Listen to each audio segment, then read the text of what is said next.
Assalamu alaikum warahmatullahi wabarakatuh. It has been so long since I've done anything, relating to streaming, and surprisingly, my numbers have slowly gone up. I'm not really active in the comment sections.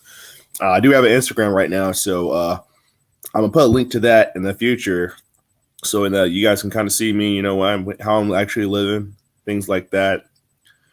My peace and salutations go out to those that are dealing with this pandemic and also the political situation. If you look all around the world, there's various countries where there's protests going on, there's riots going on, and we had our riot season last year, right? But a lot of this stuff that's going on in other countries makes the BLM and all that stuff look like child's play. I mean, there's literally government troops mowing people down the streets. There's literally the military taking over the government. And to be honest, I'm not going to go in the deep end about American politics because that's going to get me in hot water. You know what I'm saying? But I think you guys already know why I feel about the state of American politics. But irregardless, there's high levels of corruption on every turn in our society. But I mean, other places just don't care about the optics. Like there's corruption over here, and the optics are, oh, there's a few bad apples, and sometimes we don't do our jobs right. But hey, it's okay. We have your best intentions in heart, right? In other places all over the world, it's like they don't give to be frank and pardon my French, but they don't give a damn about the optics. They are like, hey, we don't care about your rights. We don't care about your so-called freedoms. We're going to do what we want to do. You're going to shut your mouth. If you say anything about it, we're going to come see you. Like, what's good? And as Americans, I think we never know or never knew what that felt like. Now, certain demographics, like, so since I'm a so-called black man, melanated man, whatever you like to call it in America, my family's been here for generations. So for the most part, we had that experience. We literally had the government sponsor violence against us, with the Continental Pro thing against the Black Panthers and, the FBI monitoring the civil rights movement and setting them up and all kinds of stuff, and the assassinations and disappearances of several different leaders in our community and the sabotaging and the scandals and all that stuff. A lot of that was, unfortunately, coming from high up. That wasn't just spontaneous from a few racists and stuff. That was a very systematic process. And, I guess I'm lucky to be here. There's a lot of people all over the world that are literally dying to come to America. But, we had to be very honest. If you are from this country, you have to be honest about its history. And we don't have the best history. In fact, I think we have one of the worst histories in the world because of the optics that the American system goes so hard out of its way to make America look like the best place on earth. And yet, if you look in between the lines, there's a lot of genocidal stuff. There's a lot of disgusting things that have happened that made us the country we are, that made us the superpower we are. I mean, we literally dropped 2 freaking atomic bombs on somebody. And granted, that was a really brutal war and that we didn't so-called want. But I mean, we're not going to tolerate anybody else doing it, but we completely justified us doing it. I mean, look at how hypocritical that is. We don't want other people to get those weapons because we know that that's the reason that we get our ways. Because at the end of the day, if somebody really wants to challenge us, we can just drop it. We can find some kind of justification to just completely bomb them in the Stone Age. But hey, I'm not going to get into that. That's really not the topic. Hey, Sick Diggy. I don't think I've seen you here before, but welcome, brother. Shalom, salam, all that good stuff, man. Peace and salutations to you. Thank you for, viewing this. It's been a very long time since I've done a stream. So I'm going to get right into the topic, man, because I'm not going to waste you guys' time. Let me get in the meat and the sauce, if I will. So the reason I call this Nostalgia 101. So anybody in the chat, if you have any views to nostalgia, I'm going to add the link, and you are very welcome to join up, okay? I would cam up, but unfortunately, my camera is having issues. So for the most part, I'm just going to be avataring it. You don't have to cam up. You're not obligated to cam up whatsoever. But just for the sake of discussion, if you feel comfortable, come and give me your 2 cents. But anyway, I was just I've been having really mystical, if you will, dreams lately, And they're so mystical that when I wake up, if I don't write them down, I immediately forget them, like within a couple of minutes. And they go beyond the descriptions of like, I mean, imagine like your favorite sci-fi movie, your favorite horror movie, and all the mystical books and religious books that are out there all mixed together. I mean, it's some crazy stuff, right? Okay, let me see. Oh, now I know who this is. Okay. Hey man, how's it going, bro? Peace and salutation. Salamat. Dude, it's so great to see you, man. It was me in the chat earlier, by the way. It was me in the chat earlier. Oh man, I don't know how you do that. Like, I swear, like every time I do see you in the chat, like it's like you'll have a different avatar compared to what you have in the chat. I mean, hey, it's pretty cool. I mean, if I might say so. Let me sum it up this way. 2006, when he did his first interview on Oprah about leaving the Chappelle show, Dave Chappelle once asked the question, first of all, what is a black man without his paranoia intact? I love you laugh because you know it's the truth. Yeah, that's the thing about humor, man. I love dark humor, especially because it's real. Like, that's some real stuff. I haven't seen it in a while either because you've been so much on this. I guess you don't have time to be on other chats and whatnot. It's been a while. Yeah, man. Unfortunately, man, like my job for y'all, by the way. But I'm gonna be on a lot more for like the next week and a half because I was forced to quarantine because some dude I work with he tested positive for COVID, even though he's vaccinated, and so he freaking I was around that guy. I didn't test positive, but still I was like forced to quarantine, like immediately quarantine. And what's funny? I understand how that happened. I understand how that goes because was it like last year? A family member of mine up here, a coworker where they were tested positive, and for safety reason, when they went home, they self-isolated for a while. They got tested and everything cleared up. So everything they came back negative, so they're okay. So I understand the deal. Yeah, good. Yeah, good to hear that. But at first I thought it was gonna be cool, because it's like, oh man, I can telework and do this and do that, and I'm following the policies as close as I can. But dude, I literally had no groceries in the house, and I had to like beg to be allowed to go back to go to the grocery store and stuff. And then there's all this cool stuff going on this weekend, and you couldn't have anybody cover you for that, like didn't you guys have like a grocery service or something like that? Yeah, but that stuff is so expensive, man. Like, it adds up over a while, like those surcharges. What about family members or something like that? Family members, anybody who could cover you, help you out or something like that? Yeah, unfortunately, my nearest family member, he's in like Las Vegas right now, So and he doesn't live anywhere in California. No friends, no family. See, because that's the thing. You need to have like a social network in situations like this. Yeah, man. But I understand your trains, man. You guys roll deep. You know what I'm saying? So the thing is, there's not so many of us, but we're few, but we're spread out. So just like there's a lot of Ethiopians, we're spread out like that. But we keep in touch as much as we can. So anytime shit happens, we understand we have to help each other out. But sometimes that doesn't mean we cannot, interact with other groups to form like a social network. Because sometimes you need to have. I mean, it helps out, especially like interact with locals and other people who are of immigrant background, because you develop a good rapport with them, a good network. So in case shit happens, you guys can help each other out whenever possible. I love that, man. That's what's up, man. I wish more people in the world had that kind of mentality, man, because unfortunately we don't, because you're starting to see a lot of selfishness, because at the end of the day, and I'll admit, I'm not the best example of any of this, but we all have our dark side. Sometimes we have to always look out for number one. And I will tell you that sometimes in times of strife, you will see the worst come out in people. Facts. In times of drought. I remember in times of drought, I'm not just talking about the whole East African region in general, but anytime, in times of strife, in times of trouble, sometimes you have to look out for, you can't always look out for one another. Sometimes you see the worst come out in people. That's why they say, it's testing times that you see a person's true character come out. Yeah, that's definitely true, man. Dude, I love that mentality. So, as far as the topic is concerned, I was thinking about the reason I titled it Nostalgia 101 is because I watched this really cool video on this YouTube channel called Trash Theory, and it's about the Smashing Pumpkins song 1979, right?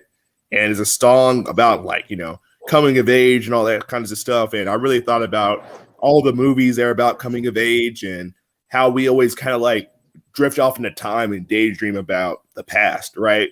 And there's a kind of a bitter. You got to admit, first of all, wait a minute, how old are you? I'm 33. Keep forgetting your age. 88? Yes, 87? sir. 88. Yeah, okay.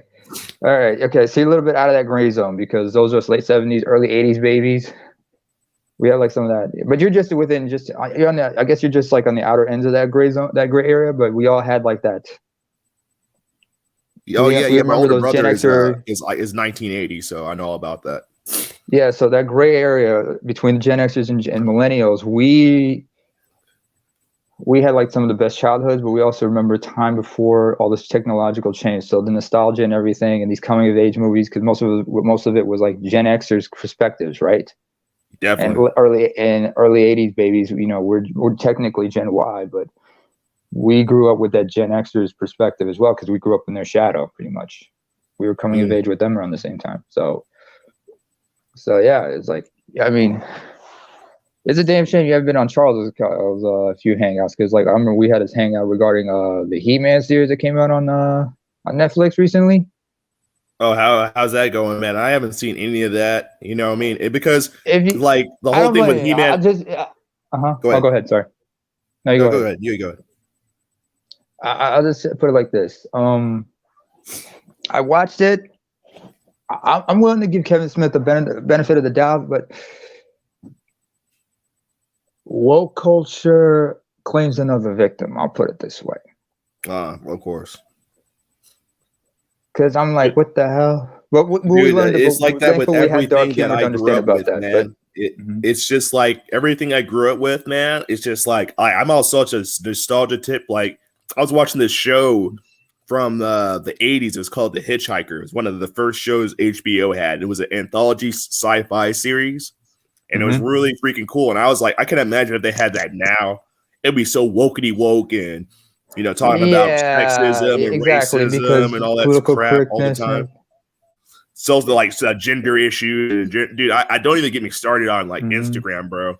I mean, like I just got an Instagram, and then it's like every other person's story is like wokety woke, things like that, and it's just ridiculous. It's just like, okay, I get it. Like, you're a great person, I guess. You know what I mean? I never admitted to being a great person.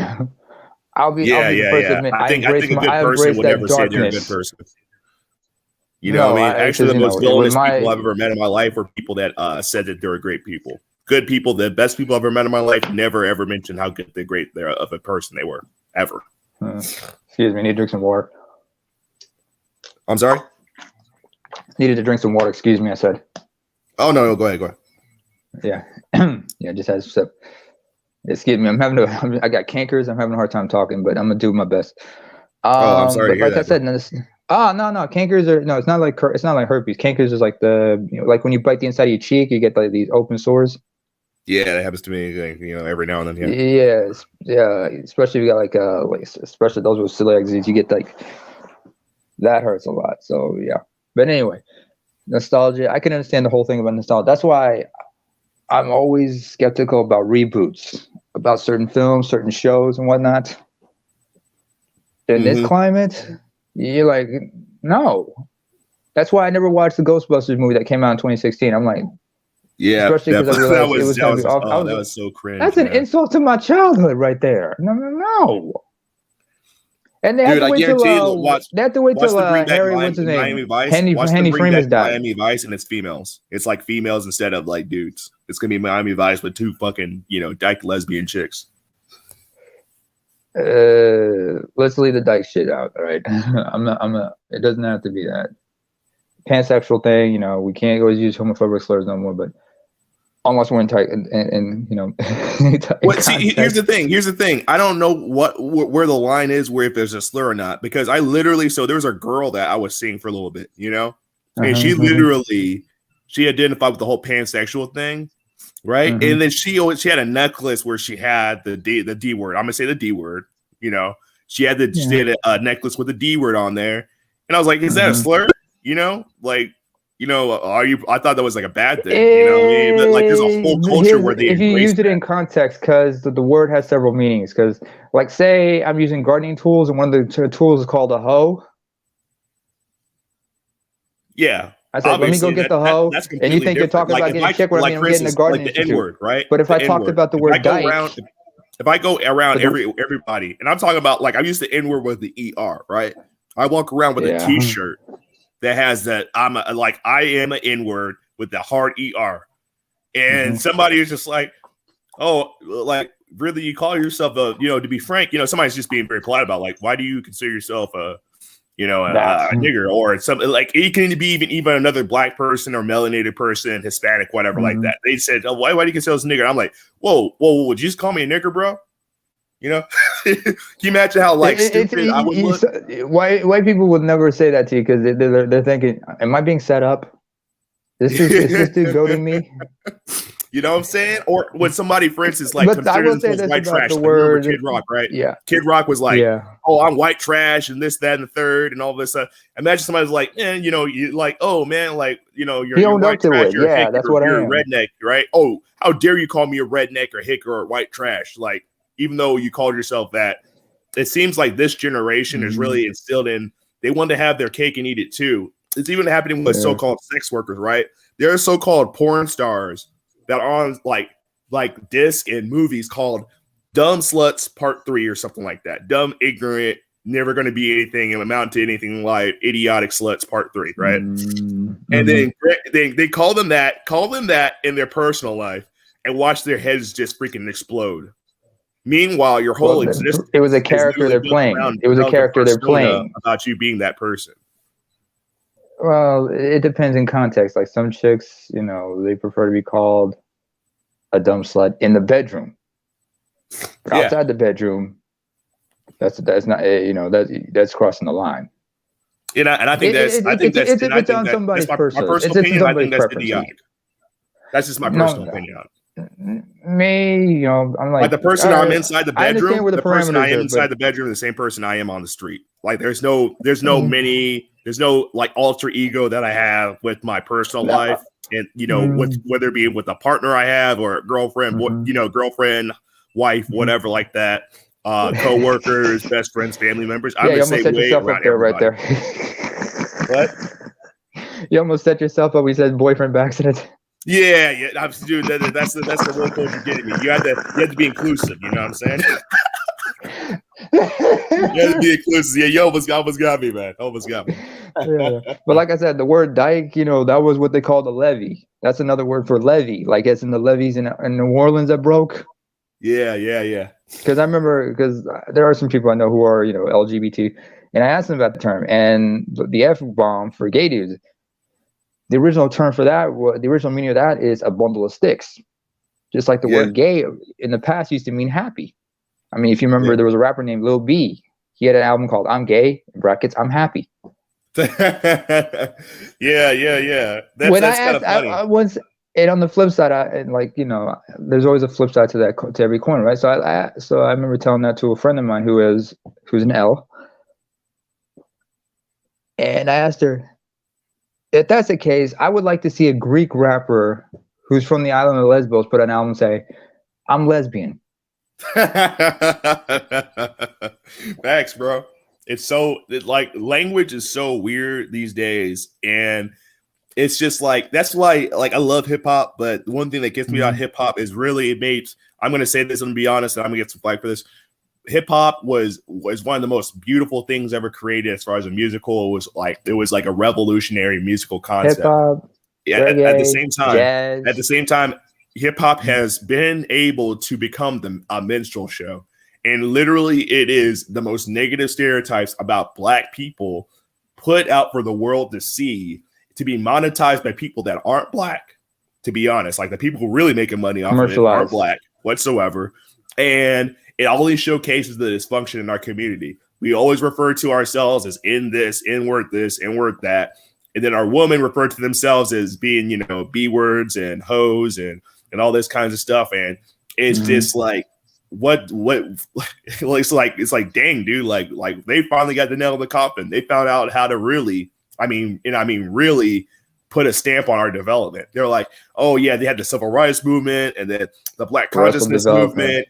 How do we stop this from happening again? Oh, let's get this great music that they come out with, and then get it to a negative standpoint. Make the negative standpoint the cool part, so nobody wants to do the positive stuff, and monetize the crap out of it. Make it the new cool, like jazz and rock and roll was, and then pretty much it becomes the epitome of youth culture internationally around the world. That's what they've done. Like if you're a Black person, and like I'm going to Korea soon, right? I know when I'm going to Korea, when I meet Korean people, and I'm not the stereotypical Black person, their heads are going to explode. They're like, "What? You're not a rapper? Like you're not a basketball player? What?" Let's be honest. You telling me into soccer? Well, then again, they're also big on soccer and baseball over there. Yeah, it's true. In Korea, soccer and baseball are the biggest sports, along with taekwondo and hapkido. But like I want to say was like that's why we bring up that part. That's why you shouldn't be surprised when you see some of these young characters, some young stars coming up.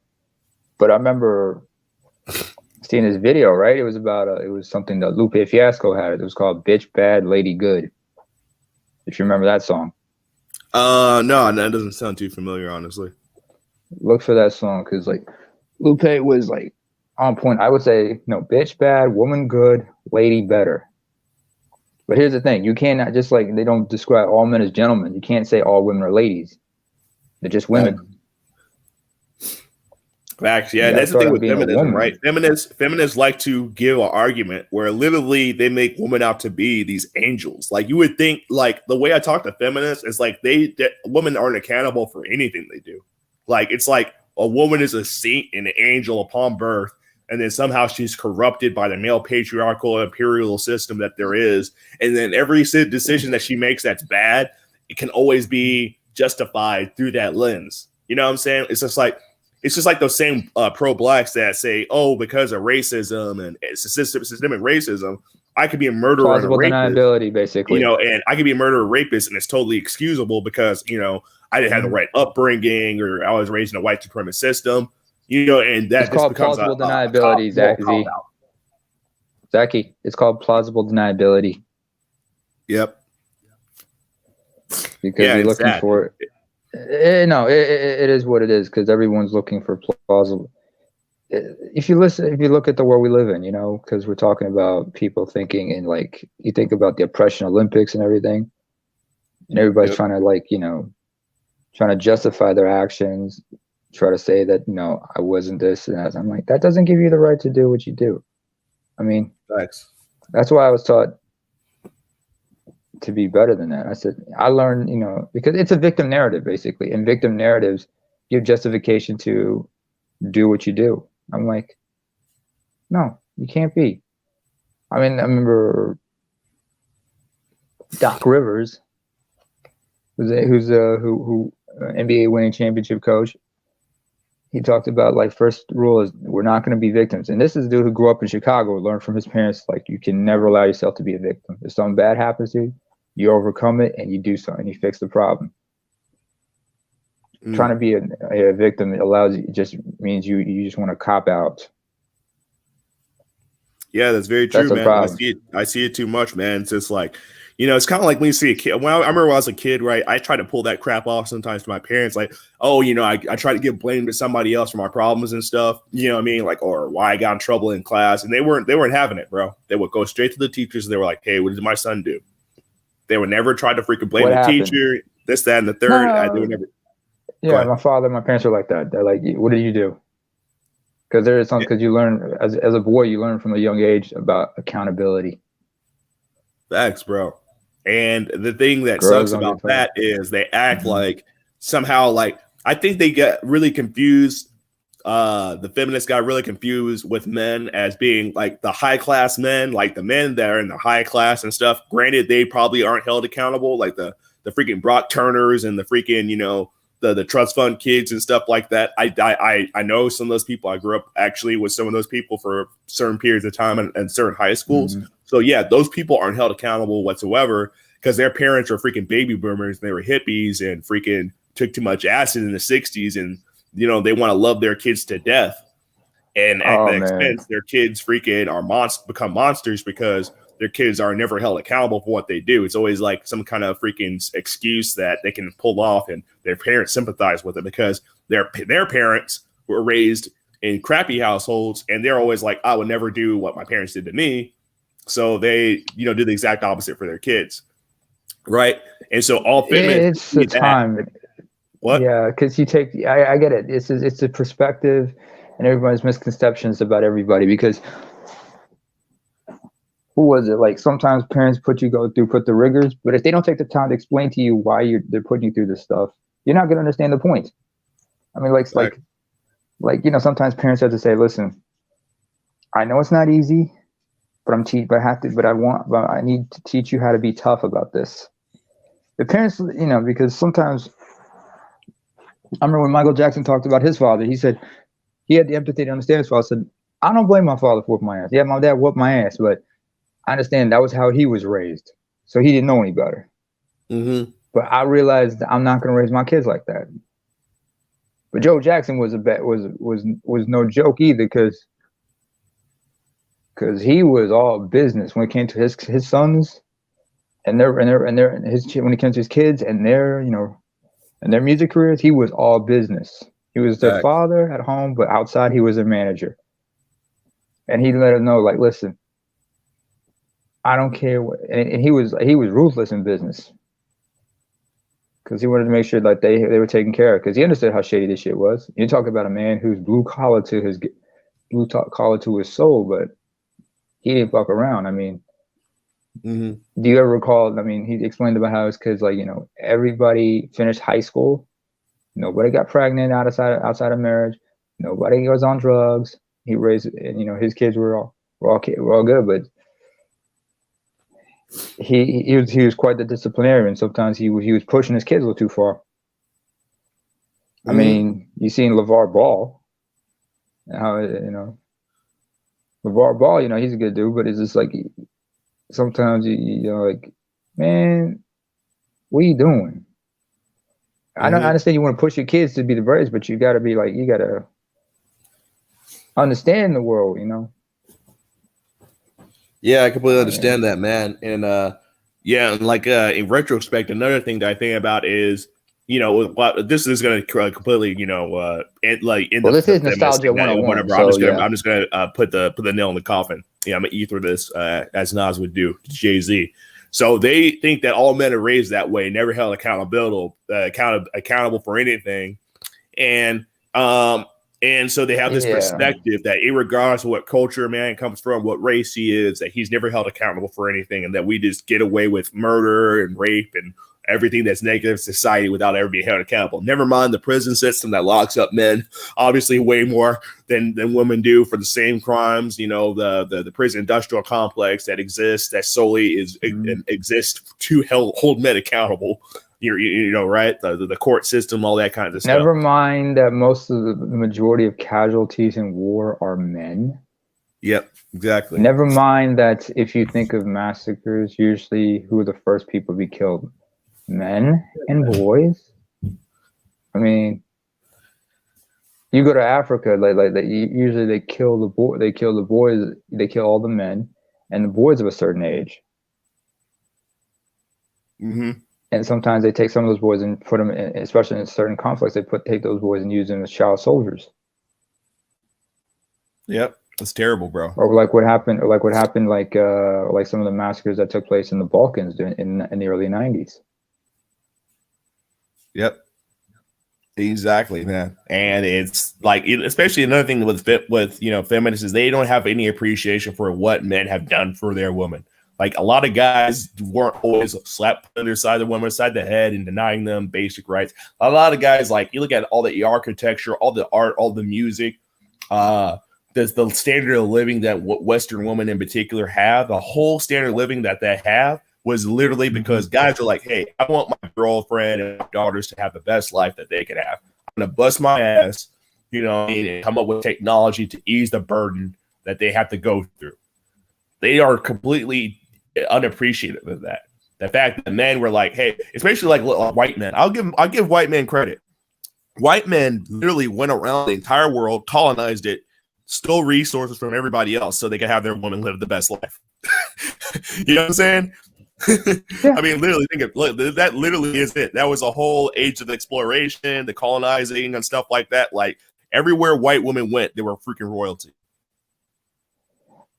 Yeah, that explains a lot of things. Yeah, and the feminist movement was created by white women, which is why feminists are the most entitled people on the face of the earth. I mean, it just goes listen to George Carlin. I love George Carlin. Rest in peace. Yeah, because there's a friend associated with Charles Snowman, and hope he pulls through. But he's a Chicago native. He's big on Carlin because he likes to quote lots of Carlin's bits, right? Like last time he was on the show, a few times on the show, he would quote like some of his greatest bits and everything, like the one about the baby boomers. But you gotta listen to that bit that Carlin had about the feminists and about political correctness. I've heard the political correctness one. Yeah, that's one of my favorite ones. Well, then you already know that, especially in the military, right? Like, I already know like this. Like, we literally bomb. We bomb people. We call it neutralizing the target. No, you killed somebody. You know, they're like it's just ridiculous, bro. You know, that back in the day, the Department of Defense was called the War Department, but because in the 60s, for a reason. Yeah, exactly. But in the 60s, right, the post-Vietnam War thing was like, oh, war is bad, so let's call it the Department of Defense. All we do is defend America. Yet America really hasn't fought a war that was an immediate threat to itself in like 50 years. Given your geographic location, I don't see who's going to invade you. Mexico? Canada? Get out of here. Yeah. Cuba? Hell no. Yeah, exactly. Cubans, I mean, the Cuban Missile Crisis right there, I can say that was scary, but hey. You gotta look in the geopolitics to understand that stuff. But this is Nostalgia 101. And you're talking about that song about the Smashing Pumpkins. Oh, yeah, dude. Sorry, we went on a tangent, boy. Gen Xers. That's a Gen X. Those are Gen Xers. Billy Corgan, everybody, because, whatever happened to that group exactly? They kind of broke up and everything. Everybody went through. Dude, it's a whole mess, bro. Basically, they were one of my favorite bands, if not my favorite bands of the 90s. So basically what happened was Billy Corgan, the band broke up.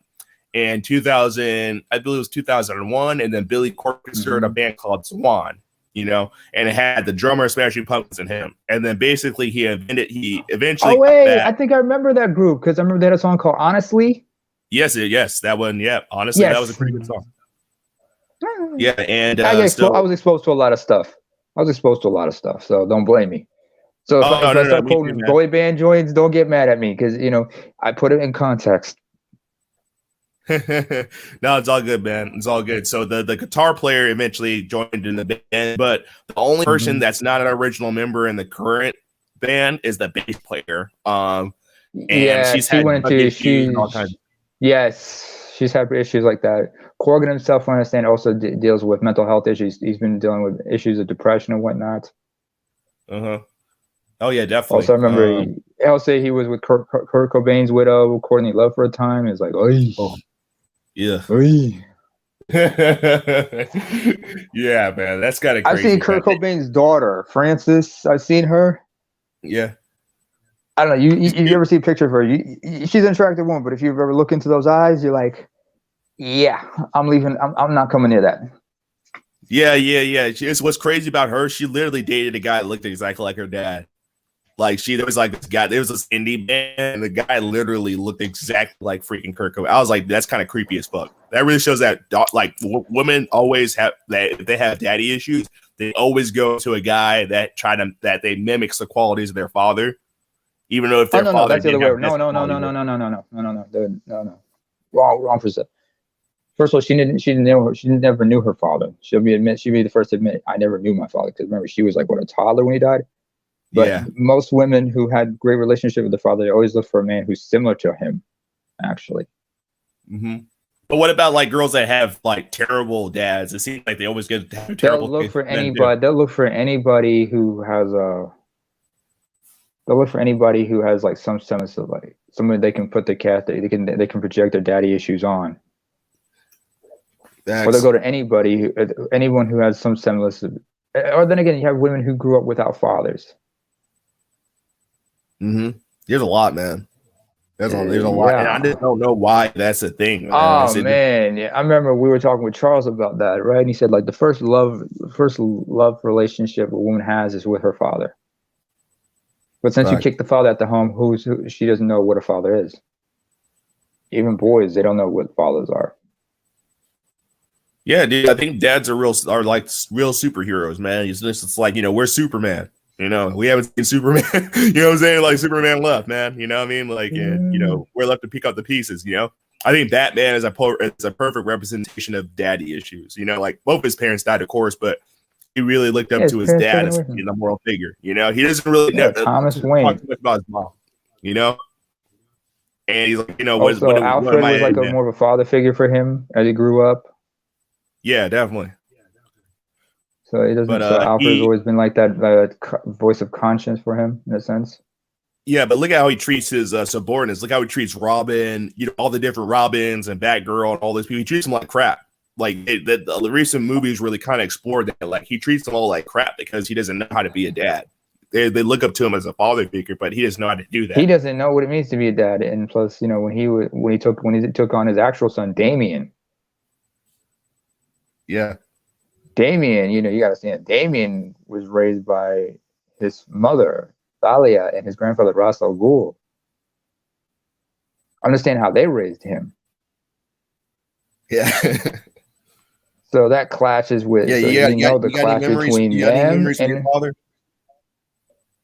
Plenty. You got any memories with your father that you really remember as being the best? Like, because now they were talking about nostalgia. Like, is there anything that stood out between you and memories with your dad? I don't know if I can say memories. But there's a collective things I remember.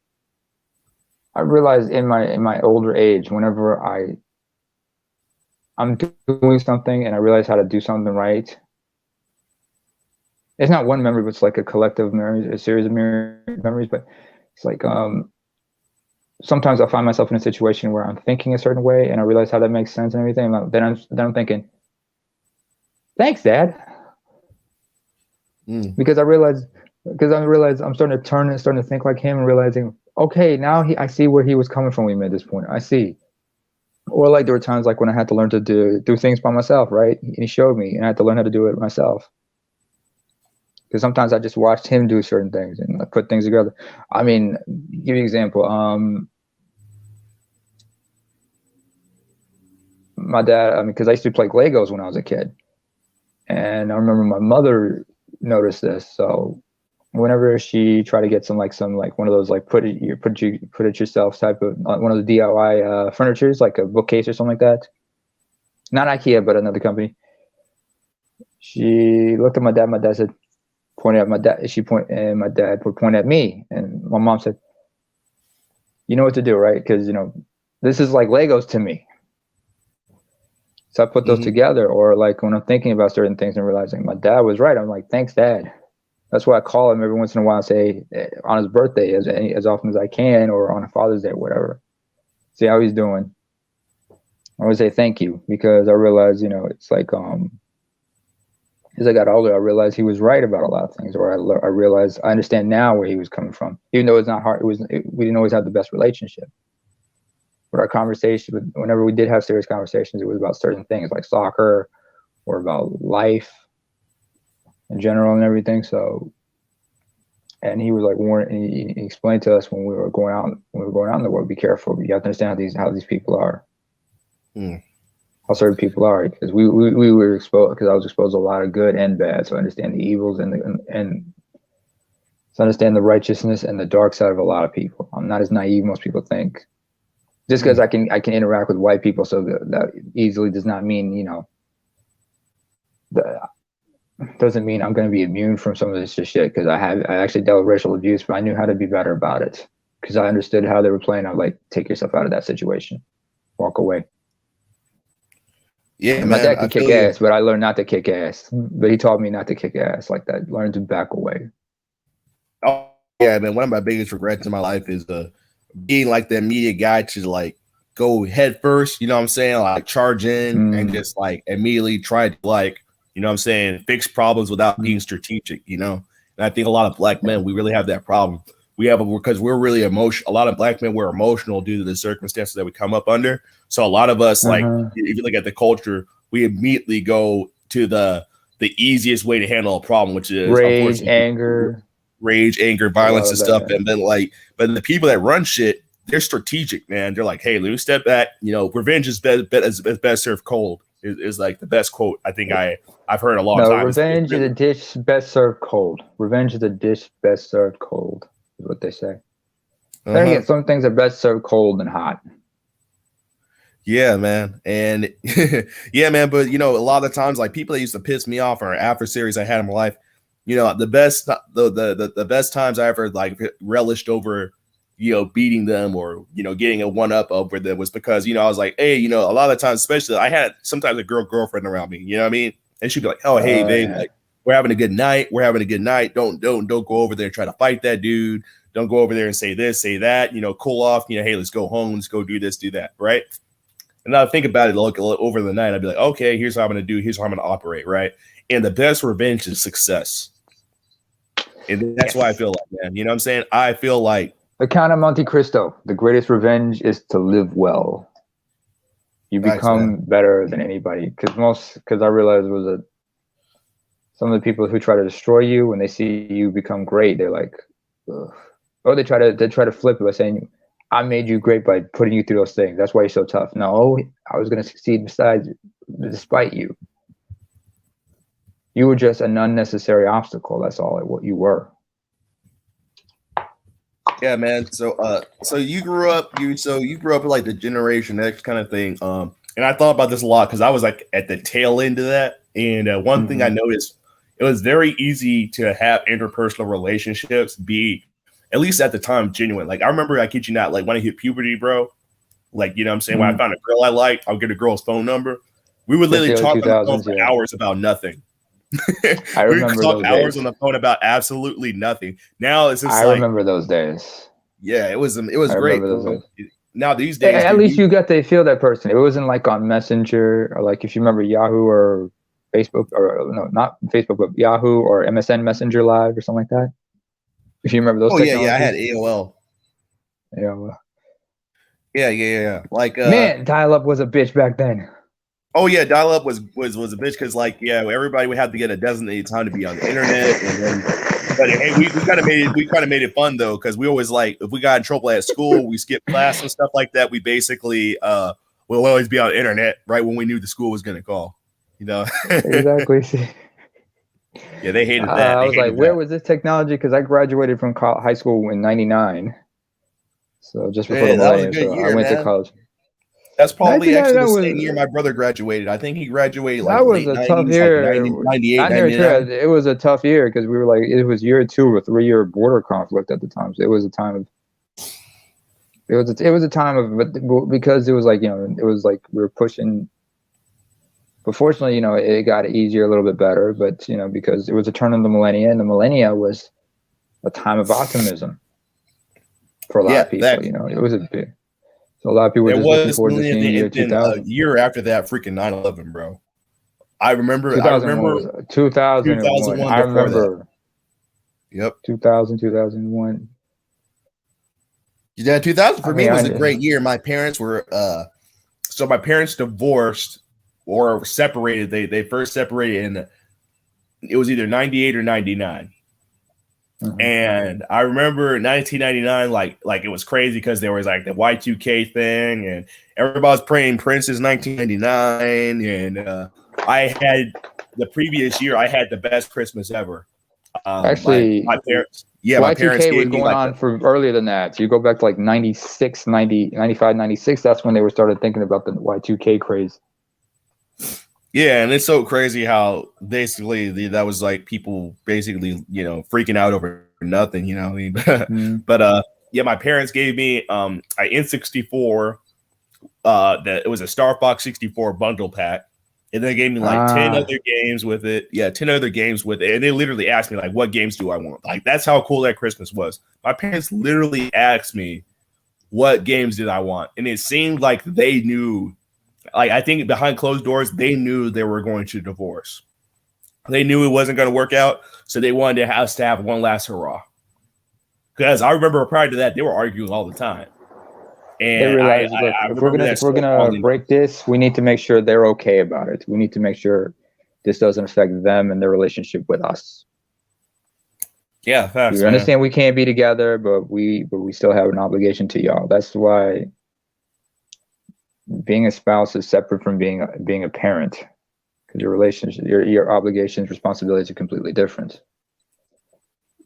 That's definitely true, brother. They can intertwine. I mean, they can intertwine, but they're not the one and the same. So an N64, I remember my brother from another mother, he had an N64, but 2000, 2001, I guess that's when I was exposed to PlayStation. Well, I knew what a PlayStation was before that. I tried one, but I didn't really get into it like one until like 2000. PlayStation was way better, bro. It was a time of technological change, man. Excuse me. Excuse me. Time of technological changes. I mean, we're all video game heads here.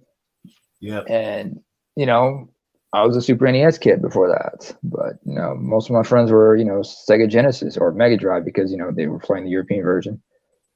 But when the N64 and the Saturn came out and then Sony comes in with PlayStation, it changed the whole game. And then 2000 is when the PlayStation 2 came out. Then 2001, Microsoft comes out with the first Xbox, and around that same time, yep, Nintendo comes out with the GameCube because they were transitioning from disc card. It was that whole transition from disc cartridges to CDs, and you know you would honestly Nintendo's CDs. a very weird company. Look at it. That GameCube system was a good idea, but it was like so whack. I'm just gonna be honest. I think the GameCube was a loss because a lot of the stuff that came out from the GameCube wasn't stuff that I was like, oh, I can't wait for that. Like it was just like the stereotypical Nintendo stuff. Like, oh, they had a Zelda game, they had Luigi's Mansion, all that goofy stuff, and that stuff is cute for kids, but as an adult, like you're wanting something a lot more. They never really had adult like games for it. Everybody else, Xbox had it, freaking PlayStation. An associate of mine, she's a Nintendo head herself, and I understand why, because it's like more of a niche thing. It's a niche audience thing. Yep. It was more like Nintendo trying to stay in their lane, so to speak. They were gonna stay out of competing with Sony and Microsoft.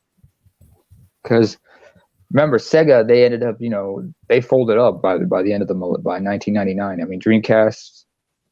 Oh yeah, man. You know, Dreamcast it was a great console. I mean, somebody had about a game. Good games, but the format was kind of weird. Like they wanted the internet thing. They had like Phantasy Star Online. That was pretty cool. You know what I mean? And everybody was raving about Phantasy Star Online. But the thing that sucked though is it had a lot of technological problems. So that's what I heard. You know what I mean? With the actual system. From what I understand, it was like when I look at it, it was like more like they were jumping the gun. Because they knew that the next generation was coming out, so Sega, I guess, they wanted to come out big. They were going to go hard or go home. They were going to go out on top or go out swinging. That's how they looked at it. But look what happens to them then. They end up they stop producing game consoles and focus strictly on developing games. And some of the games ended up on PlayStation. I honestly think that in today's market, especially with how like PC gaming and internet gaming and all the different kinds of stuff out there, Steam and all that stuff. I think it's better. You make more money as a company, less worrying about the hardware and the development costs. Just come up with good games, and then your company is always going to stay afloat. Like that's what Blizzard does. You know, Blizzard. An example would be for Sega is like one of the things they do is they put out the Olympic Games. They develop the Winter Olympics and Summer Olympic Games. And they have the 2K. The 2K series is also them too. That's all Sega. NBA 2K, and all that stuff. Well, at one time, no, I think that was NHL 2K originally before 2K bought them. But okay, Sega they own the rights to they had the license for the Olympic Games because I remember they were putting out. I'm looking it up right now. What's the games by Sega? Because if I'm not mistaken, Sega. Because I remember I have yeah, this might make me sound lame, but you know, F it. I do have like the 2010 Winter Olympic game. And that was produced by Sega. I've been wanting to get the London 2012, but I'm not sure. Oh, that's cool. I haven't got any of those games. You know what I mean? I like sports games, but like after NBA Jam and stuff, like I know that's way old school, and then the first NBA 2Ks and stuff like that. I noticed the less I watch sports, the less likely I was to get the games. You know, I'll be the first to admit. I'll be the first to admit. I don't watch. I don't even watch. What you gonna call I'm not even watching the Olympics. If you can believe that. This year is all kinds of wackiness. Like I just looking at the headlines, I was like, yeah, I'm definitely not wasting my time watching this. You know, it's just about his quitting and all this stuff. Is like really like, come on, bro. Like you know, Jamaica dominating the track.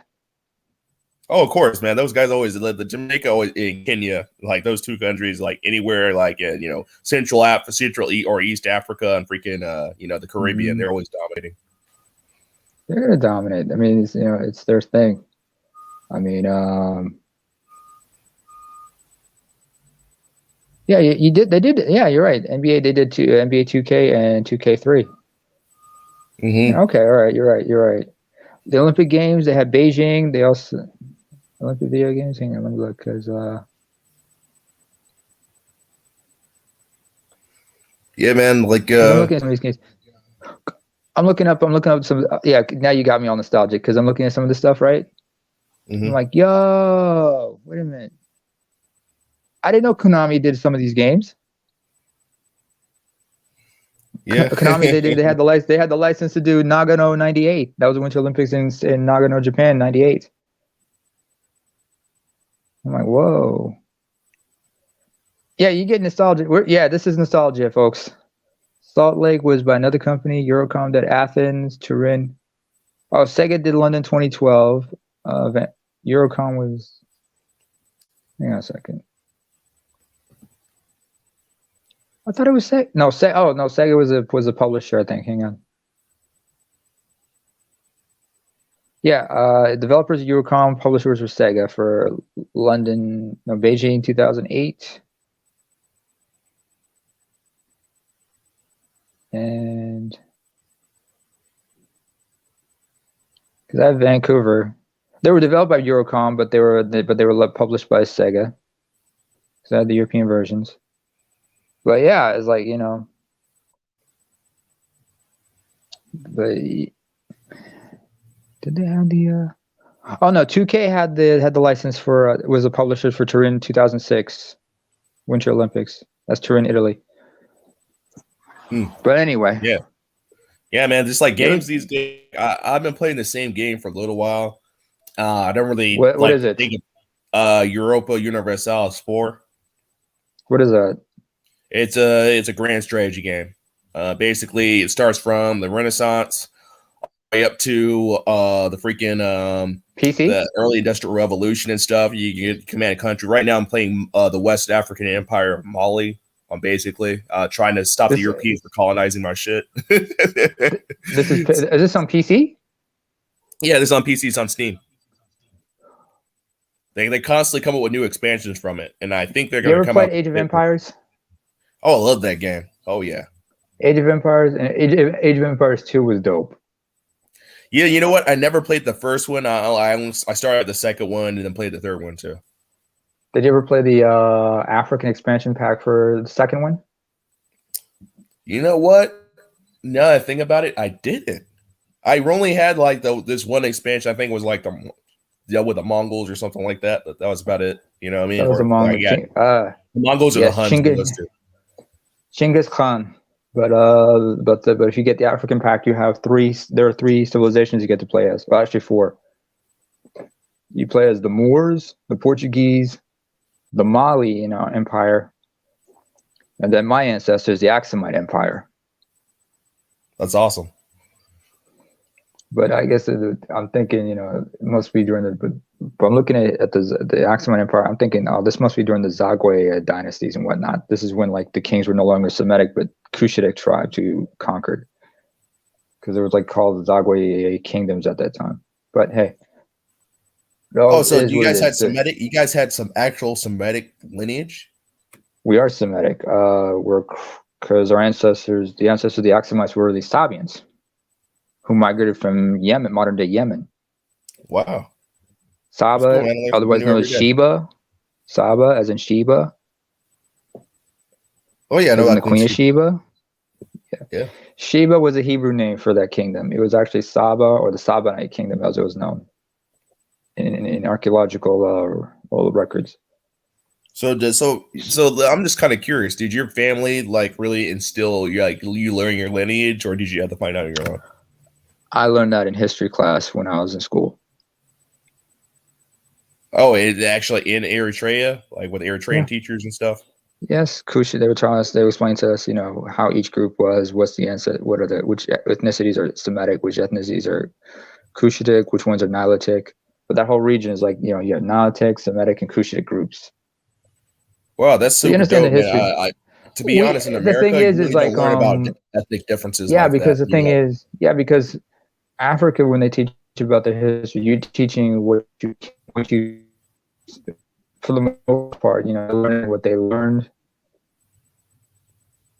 pre-colonialism, post-colonialism, and because remember, history is written by the conquerors. Let's not forget that. Yep.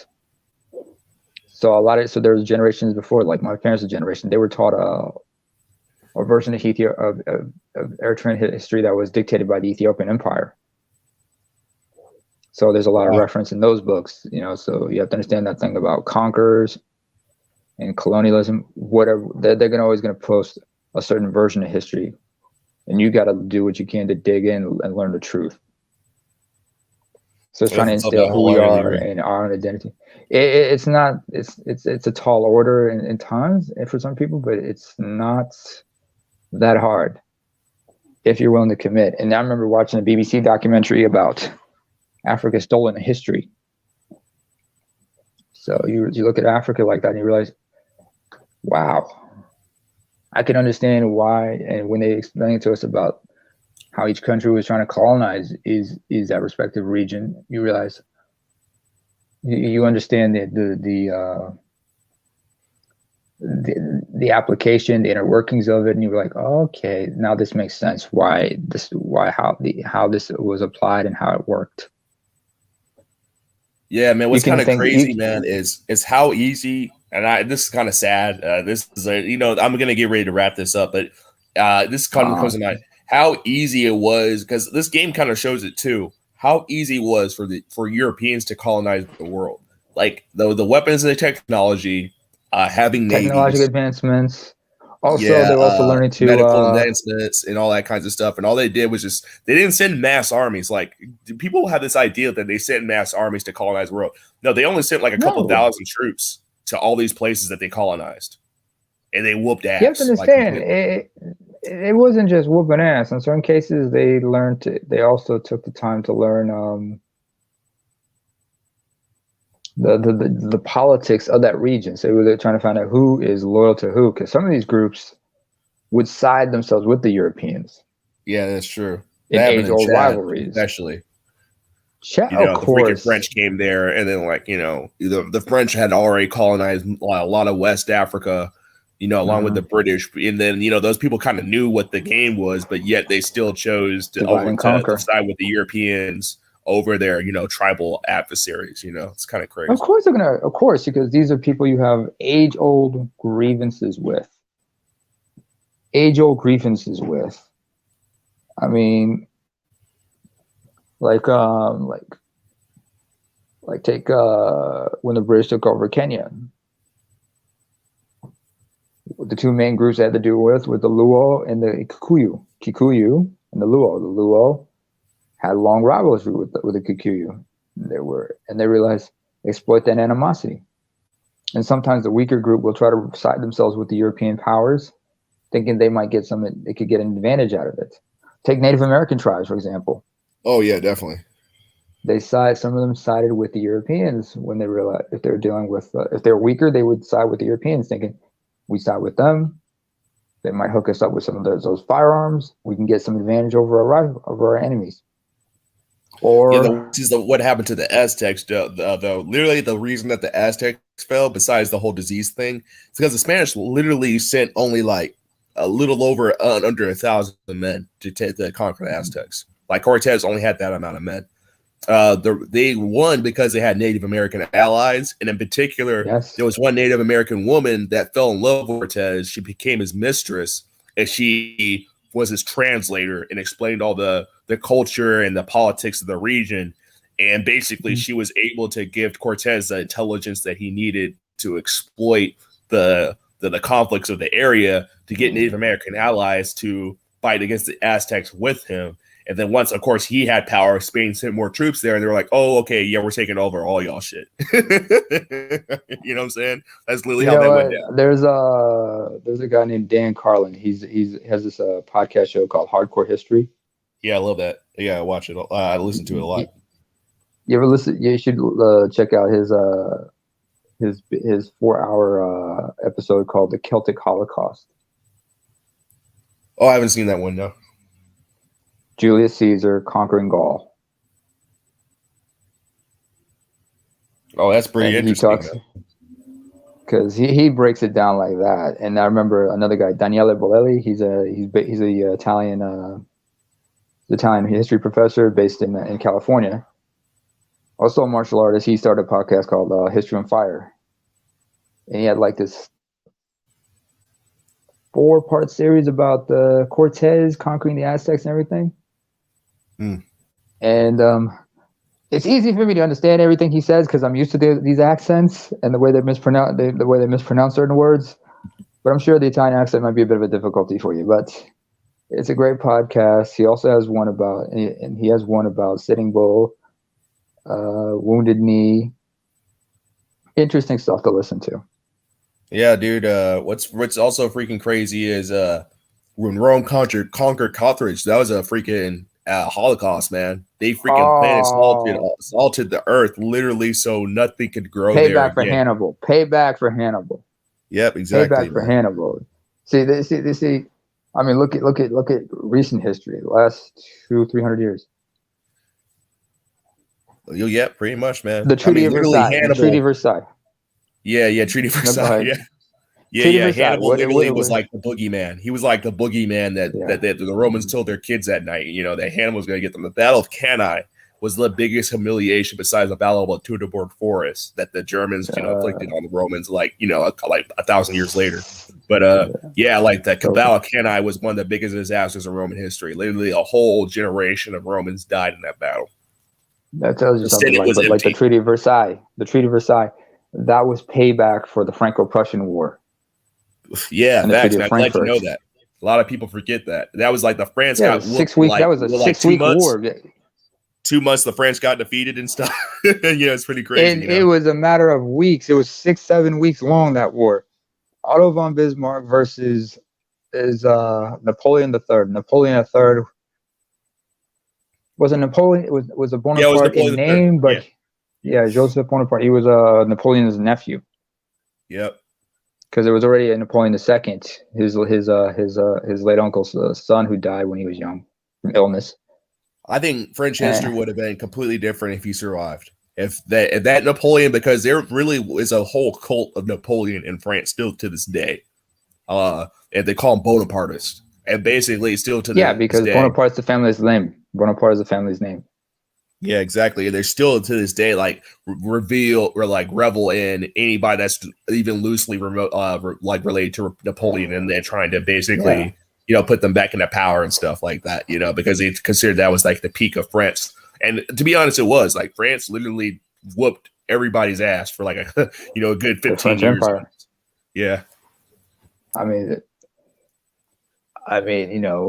that's why they're so fucking ballsy like that. I mean, another example is Temujin of Mongolia, aka Genghis Khan. Mm-hmm. Definitely. His lineage still exists. It's because they found out geneticists were able to do DNA testing. It's only in the men, and it's only in men. There's a certain genetic anomaly they found, I think in the Y chromosome. Wow. and they found like it's estimated like some 16 million men are direct descendants, and it's passed on from father to son. This and just this Y chromosome, this genetic anomaly in the Y chromosome. But that directly links you to Genghis Khan. So they estimate like there's about 16 million men. And that's crazy. Throughout the world who are direct descendants. Mm-hmm. Eastern history is so different than Western history because literally, right, that the Mongol Empire and then the fragmentation of it, the different dynasties that happened after that are something that nobody talks about, especially in Russia. Like they're low key really ashamed of what the Mongols did to Eastern Europe. When the Mongols came to Eastern Europe, they literally freaking were a freaking unstoppable blitzkrieg. And the only thing that stopped it was the death of Genghis. Like they had to send everybody back for like the council. I forgot what they call it, but it was called a Kurotan or something like that. So every time a Khan died, they had to go all the way back to Mongolia. Elect the new Khan. Kurotan, yeah. Yeah. The Kurotan and so that's the only thing that stopped the Mongols from conquering Europe. Like pretty much.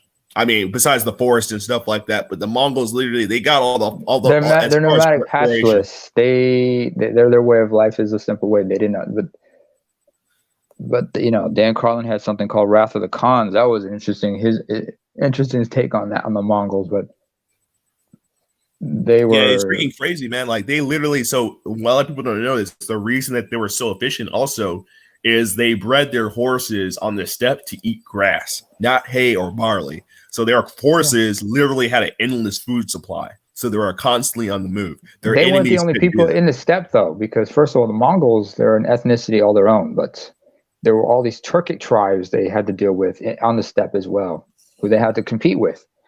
I mean, you had the Kazakhs, the Kyrgyz, the Turkmen, the Tatars, the Tatars, the Uyghurs, the Tuvan, but they're not all Muslim though.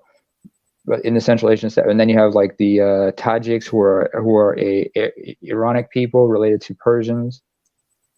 They're all nomadic horse people. So they understand nomadic pastoralism, that way of life, and everything. Some of them don't understand the way of the settled people. I mean, there's certain. It's crazy how like the Mongols defeated the Chinese, and at the time, the Chinese, like the Jin dynasty and all those dynasties, were the most technologically advanced civilizations at the time, and they like freaking like laid waste to them essentially. I mean, sieges and everything. But in Hungary, that's when they had some of the biggest difficulties. And I'm just like listening to there's a YouTube channel called I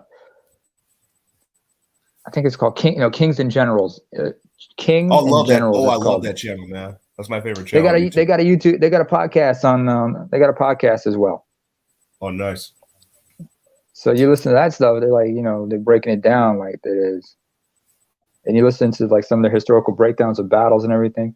I remember they were talking about Kings in General. They had like the 3-part series about the battles between the Turks and the Portuguese. Oh yeah, man. And yeah, that's crazy. Part two was the Abyssinian Adal War. When Somalis against the Ethiopians, right? Ethiopia and Eritrea versus Somalia, Djibouti, and whatnot. It was like, and they talked about how the Turks. It was in that conflict when firearms were first introduced. Wow. They'd never known about firearms at that time, and ever since then, they've understood the importance of firearms. Yeah, man, that's crazy. Yeah, like a final thing too is one thing that was very interesting about the Mongols is, they were definitely on that genocidal stuff. If you oppose the Mongols, like your whole civilization was essentially done. Because they said we are one people and we should be under one rule. That was the way they rationalized everything. Yeah. But what's cool about the Mongols though is they were very accepting of other people's cultures and religions. Like they didn't care what religion you were. In fact, the Mongols.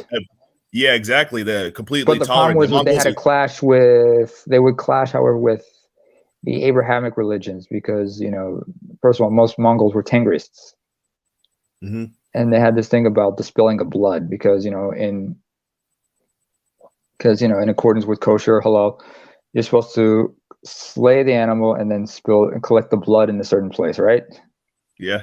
Christians, we still practice that in our trade here, but the Mongols were against that because in accordance with their Tengrist beliefs, you're supposed to like snap the animal's neck or something like that, or muffle it. Ooh. Wow. So they were against that. They had an issue with Muslims not eating pork. Also, this issue with circumcision and everything. So, of course, back in Christianity, they weren't circumcising. Yeah, but it's crazy, especially the Golden Horde and the basically the Mongols that took over modern day Persia. They ended up adopting Islam, and then in fact, Timurid, right? Tamerlane, Tamerlane. It's Timur or Tamerlan. Tamerlan means Timur the Lane because he was a cripple. Yeah, man. As a young man, he was Turco-Mongol, basically a mix between Mongols and Turkic tribes. So he was a Turkic Mongol. Beast, man. He was a freaking beast. He gave the Turks, like the Ottoman Empire, a run for their money. That was like one of the first empires they actually freaking checked the Ottomans. Yeah, he was called his real name was Timur, but some people also named their sons Tamerlan or Timur. Tamerlan was the Persian name for him because they said Timur, the cripple, it means, because he was in his younger days he was involved in cattle rustling or horse. He was a horse thief, and when he was younger, he was hit with an arrow in one failed attempt, and one arrow hit him in the hand, the other got him in the leg. So in the leg, it left his leg slightly bent, so he had to walk with a cane. And the arrow that hit him in his hand, it cost him like a couple fingers on his right hand. Wow. But he could still fight. But he was still able to fight and walk. Even though he had to walk, he had a slight stint, he had to walk with a cane. But on a horse, he was good. The leg being bent that way, he could ride a horse easily with that. Because it got him in the thigh in a way where it's like it kind of like fucked up his. I guess it fucked up the nerves. He couldn't, he didn't gain. He lost partial mobility of his right leg. But being Turkish, he was Muslim. But for what they claim, he could speak fluent Turkish and Persian, but he couldn't speak Arabic. Wow, that's crazy. And then that ended up morphing into the Mughals in India. The descendants of them. Yeah. Shah Jahan. Yeah, that's crazy. And did you know that there was an Ethiopian ex-slave in Ethiopia that went over Malik to India? Ambar, he was an ethnic Oromo. Yeah. So who are those people? The Oromo are Cushitic people. They migrated into Ethiopia into the 16th century after the Abyssinian Dalwa because they were a Cushitic tribe who believed in traditional animism, but the majority embraced Islam and minority embraced Christianity. But they were like the first group that were subjected to slavery at the hands of the Amharas. The Amhara are the people who you get the language Amharic from, and who all the the Abyssinian dynasties come from. Yeah, that guy needs a movie, man. Like Kings and Generals. In fact, that would be a perfect movie. Malik Ambar, yeah, because in Kings and Generals they talked about him. They had an episode about him. Yeah, that's what I was talking about. Yeah, I didn't know about him until Kings and Generals brought him up. I was like, dude, that's a pretty badass story. Like, that's something that's definitely like epic, Yeah, so it's like, so when you think about that, because Malik Ambar was a king without being a king. So he was basically the power behind the throne. He was very tactical. He was like one of the greatest generals that I had ever seen in Asia, in the Indian subcontinent. But the Oromo people, they're an interesting bunch. The current prime minister, if you're checking out what's going on in Ethiopia with the civil war and shit, the current prime minister, he's an ethnic Oromo, and they've suffered for centuries, But so why is the Tigray thing even happening? Like, what's the story behind that?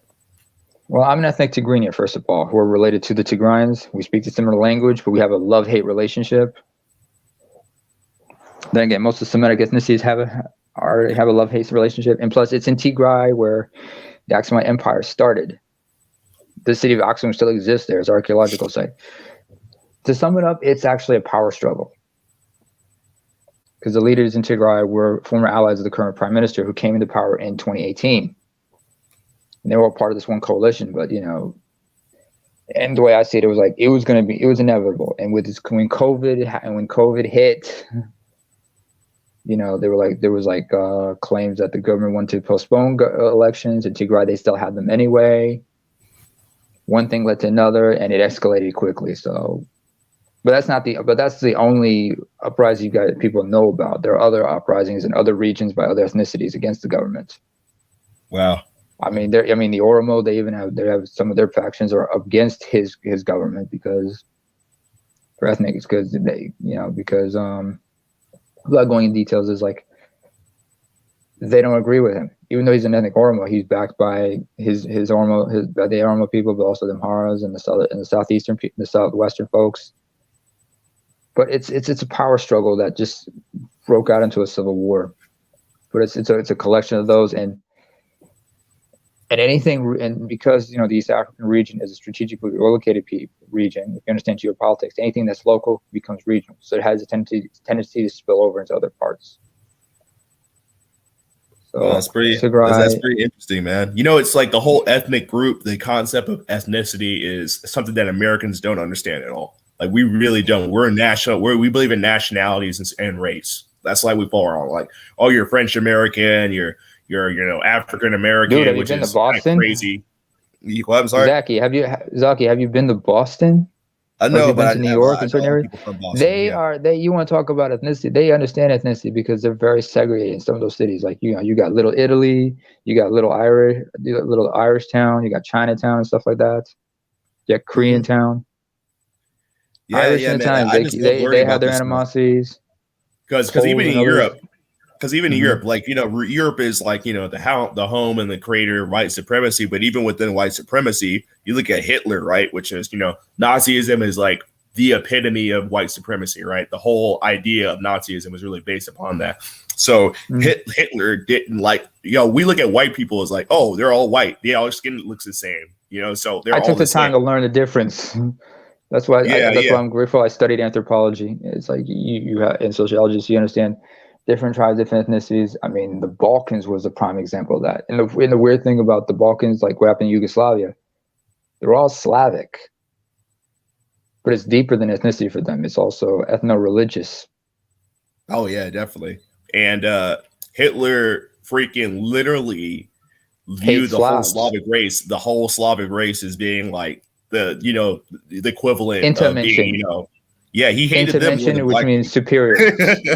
Like the inferior race is what he calls it. He hated Slavs, which is why, because there's a couple of series I saw. One was called it talked about the two-part. It talked about Hitler's relationship with Stalin, and he was trying to figure out, is this guy a Jew or an Aryan? Truth is, he was neither. He was neither. Jordan. He's not. Yes, Georgian. You know what Georgians are? Caucasians. They're ethnically related to Armenia. Actually, they're from the Caucasus. He was born in Gori, and his real name was not Stalin. Stalin comes from the word stal, which means steel in Russian. Like many of the Soviets were non-ethnic Russians, they changed the names to Russian names. But his real name was Iosif Jugashvili. Now, any last name that ends with Adze or Vili, that's Georgian. Wow. And then anything that ends with Ian or Yan, that's Armenian. Yeah, that you know what's so crazy about that? About the Soviet Union is the Soviet Union say that they were against nationalism, right? The one of the biggest tenets of communism is that they hate nationalism. They view that nationalism is basically something that capitalists use to exploit people and things like that. However, the Soviet Union was very nationalistic within itself with the Russian identity. Like all the little socialist republics, basically their whole identities were basically subverted by the Russian majority. Especially look at the minorities like the Tatars, the Kalmuks, the East Asian, like the Turks and stuff like that, Central Asian, Turkmenistan, all that stuff. And you look at them and you look at their last names. Before they were colonized, none of them had the concept of last names. Most of them, even in the Caucasus. Wow. They all have Russian last names. The only people who were spared of having Russian last names were Georgians, Armenians, and a few other ethnicities. I think Circassians, but I'm not sure about Circassians or Adigids it comes to those. But everybody else, if you look at it, they all have they adopted Russian last names because they didn't have the concept of last names where they come from. I mean, take a look at the folks in Dagestan. They all have Russian last names. It's not the Russian naming. They have the whole thing like the Russians, a naming state. where it's your name, your middle name indicates who your father is, and then you have your family last name. Everyone took that concept. The only people who did not were from what I understand, Armenians and Georgians, because they had a concept of last names long before that. Same thing with other Slavic nations, like in the Balkans, like Slovenians, Croats, Czechs, Poles. They had their own concept of last names that protected them from that shit. But they're all Slavic, so they have similar things. Like the middle name is important because it indicates who your father is. Yeah, like people mistake that they act like Europe was just one group of people that were just there all the time. They were fighting each other for centuries. They've always fought each other. Yeah, even the Hungarians, like they were descendant of the Huns. That's what they call it, Hungary. You know. Yeah, but they call themselves Magyar. Mm-hmm. And their language is called Magyar. Hell, I mean, in soccer, I grew up playing soccer. So in the 1950s, when Hungary was a big powerhouse on international soccer, they were called the Magical Magyars. Wow. Because of that. Yeah, I mean, yeah, there's also a guy named Mike Duncan. He has two podcasts, one called History of Rome, which was a 5-year commitment of the history of Rome, and each episode is like half hour at least. And he's like finishing up this other podcast he did. They started about a few years ago called Revolutions. He talks about some of the great revolutions in Europe. Oh yeah, I listen to Revolutions, the podcast. Yeah, on Spotify. Yeah, Mike Duncan. You ever tried Harry's razors? No, I haven't. That's one of his fans. Is one of the sponsors. He talks about them a lot. Word, man. Hey, this is a great combo, man. I got a dip, man. We've been running a little bit over an hour. I know. But no, hey, I can go on forever. I could go on forever. I had to stop it somewhere. You know what I mean? I know. It was good to hear from you, man. It's been a while, but I was wanted to say Eid Mubarak as well, because Eid was like a while back. Yeah, like about almost 2 weeks ago. Yeah. Yeah, I was wondering how you've been. Oh yeah, man, I'm doing good, man. Yeah, I just been real busy, man. I'm going ready to go to Korea in January, so I'm pretty excited about that. Inshallah.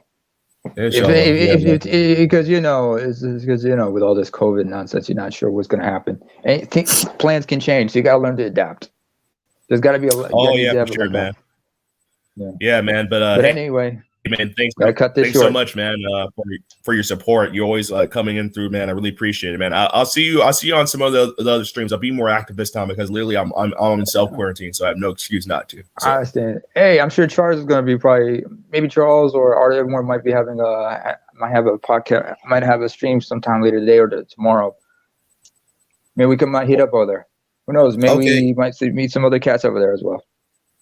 Oh yeah, for sure, man. Shout out to everybody that was in the chat, especially my boy Mace. I haven't seen my boy Mace or Nicer in a whole minute. You guys have a wonderful day. I'll catch you on the flip side. Thank you so much. All right. Peace out. One, brother. Salam. Wa alaikum salam.